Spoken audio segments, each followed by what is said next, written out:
दोस्तों नमस्कार। राजस्थान की सियासी हलचल का आज 8वां दिन है। राजस्थान की सियासी हलचल थमने का नाम नहीं ले रही है। गजेंद्र सिंह व विधायक भवन लाल पर राजद्रोह का केस दर्ज कर दिया है।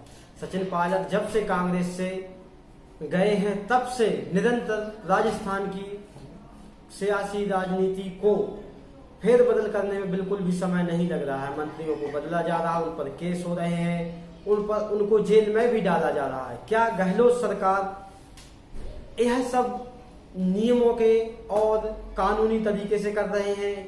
क्योंकि ऐसा कह रहे हैं, रणदीप सुरजेवाला ने भी ऐसा कहा है, उसके अलावा गहलोत सरकार भी यह कह रही है कि यदि कोई भी कांग्रेस को छोड़कर अन्य पार्टी में जाता है या कांग्रेस को छोड़कर उसके कानून के खिलाफ कोई भी कार्य करता है तो उस पर कड़ी कार्रवाई की जाएगी, पार्टी से निष्कासित किया जाएगा, चाहे वह विधायक या कैबिनेट में मंत्री क्यों ना हो।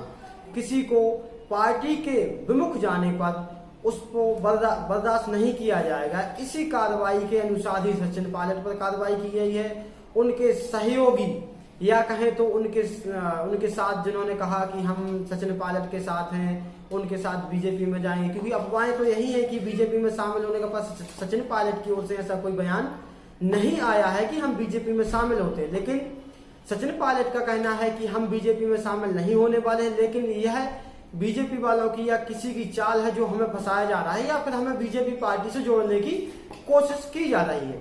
लेकिन यह कहां तक सही है और कहां तक सही नहीं है, यह तो बीजेपी नेता, विपक्ष के जो नेता हैं वह बता सकते हैं, या अशोक गहलोत जो कह रहे हैं वह। क्योंकि अशोक गहलोत ये कह रहे हैं कि बीजेपी पर आरोप लगाए हैं कि विधायकों की खरीद फरोख्त में बीजेपी का बहुत हाथ है।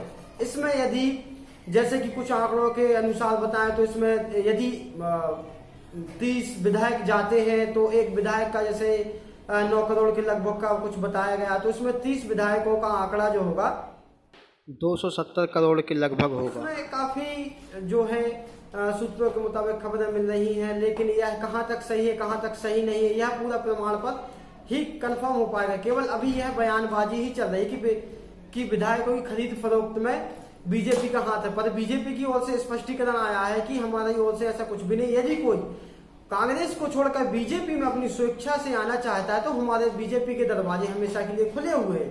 तो यह गलत भी नहीं है, क्योंकि कोई भी पार्टी का नेता यदि बीजेपी में आता है या बीजेपी का नेता कांग्रेस में जाता है तो उसमें कोई इशू नहीं है, वह अपनी स्वेच्छा से आ जा सकता है। क्योंकि यह राजनीति का पहले से ही मूल रहा है कि जब भी किसी राजनेता का, जब भी किसी पार्टी के कार्यकर्ता का उस पार्टी में या तो कहे राजनीतिक स्वार्थ या फिर उसके अनुसार काम नहीं किया जाता है तो वह उस पार्टी को बदलना चाहता है। वह कोई भी आरोप लगा सकता है पार्टी पर या किसी भी प्रकार के कार्य की जो है अवहेलना के तौर पर कह सकता है कि यहाँ पर मुझे ये नहीं मिला या फिर मेरे अनुसार कार्य नहीं किया गया, जिसके कारण मैं इस पार्टी को छोड़कर अन्य पार्टी में जाना चाहता हूँ। पर यह कहाँ तक सही है? राजस्थान के बाद अब हम बात करते हैं मध्य प्रदेश में, कि मध्य प्रदेश में राजनीति अभी भी अपने चरम पर है। अभी भी कांग्रेस दल के विधायक बीजेपी में लगातार शामिल होते जा रहे हैं। पिछली बात करें तो 12 जुलाई को बड़ा मलहरा से विधायक प्रद्युम्न सिंह लोधी ने इस्तीफा दिया और बीजेपी में शामिल हुए। उसके बाद अभी कल की बात करें तो कल अभी जो है सुमित्रा देवी का भी इस्तीफा कांग्रेस ने मंजूर किया। इसके बाद वह बीजेपी में शामिल हुई। सूत्रों के मुताबिक बात कहें तो सुमित्रा देवी का पिछले 6 महीनों से बीजेपी में संपर्क था और माना जा रहा है कि निगम मंडल के चुनावों में इनको जगह दी जाएगी। इसी बात को लेकर बीजेपी, मध्य प्रदेश बीजेपी अध्यक्ष BD शर्मा और शिवराज सिंह चौहान ने इनको बीजेपी की सदस्यता दिलाई और आश्वासन दिया कि हम आपको निगम मंडल के चुनावों में योग्य पद देंगे। इसी बीच में कांग्रेस को निरंतर यह 24वां झटका है। अब मध्य प्रदेश में 26 सीटें रिक्त हो चुकी हैं। अब मध्य प्रदेश में उपचुनाव 26 सीटों पर होंगे। अब देखना यह है कि 26 सीटों पर यदि चुनाव होते हैं तो उसमें यदि बीजेपी को ज्यादा सीटें मिलती हैं तो शिवराज सरकार मजबूती से मध्य प्रदेश में बनी रहेगी। यदि इसमें 20 सीटें कांग्रेस सरकार के खेमे में आ जाती हैं तो फिर से कमलनाथ सरकार बन सकती है।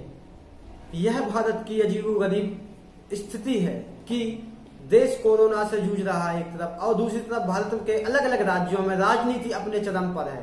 राजस्थान, मध्य प्रदेश, इसके अलावा अभी बिहार में चुनाव आने वाले हैं। तो जहां एक और देश कोरोना से लड़ रहा, वहीं दूसरी ओर केंद्र सरकार अब बिहार के चुनाव में उलझने जा रही है। केंद्र सरकार के द्वारा अपने प्रचार प्रसार को लेकर बिहार को अलग प्रकार से फंडिंग, बिहार में अलग प्रकार से अपनी राजनीति का जो बिखराव करने लगे, तो यह कहां तक सही है। जैसे मध्य प्रदेश में तो अभी शिवराज सरकार आने के बाद निरंतर कांग्रेस विधायक को खरीद फरोख्त के आरोप लगाए जा रहे हैं, ऐसे ही राजस्थान सरकार ने बीजेपी पर, चाहे राज्य सरकार केंद्र सरकार पर विधायकों को खरीद फरोख्त के आरोप लगाए हैं। यह कहां तक सही है, यह वक्त के अनुसार पता चलेगा। लेकिन वर्तमान स्थिति में जहां पर हमारे केंद्र सरकार को कोरोना वायरस से लड़ने के लिए पैसा खर्च करना चाहिए, क्या वास्तव में वह विधायकों की खरीद फरोख्त में खर्च कर रहे हैं? उनको जिस होटल में ठहरा उस होटल का उस होटल का जो किराया है, वहां का जो खर्च है, वह लाखों रुपए दिन के हिसाब से कौन चुकाएगा? सवाल यह है कि क्या गहलोत सरकार जो 102 विधायकों को 5 सितारा होटल में रखे हुए है, उसका पर डे का किराया ही एक दिन का, वहां महज एक दिन का किराया वहां का 8 से 9 लाख है, तो वह किराया कहां से देंगे? और उनको पर जो अलग से फंडिंग हुई है, क्योंकि अभी गहलोत सरकार ने कहा था कि जो केंद्र से हमारे लिए बजट दिया गया है वह राजस्थान के विकास कार्यों के अनुरूप नहीं है। लेकिन अभी गहलोत सरकार ने बिहार में जो फंडिंग का वादा किया वह कहां से आया, वह कहां से इतना पैसा देगी?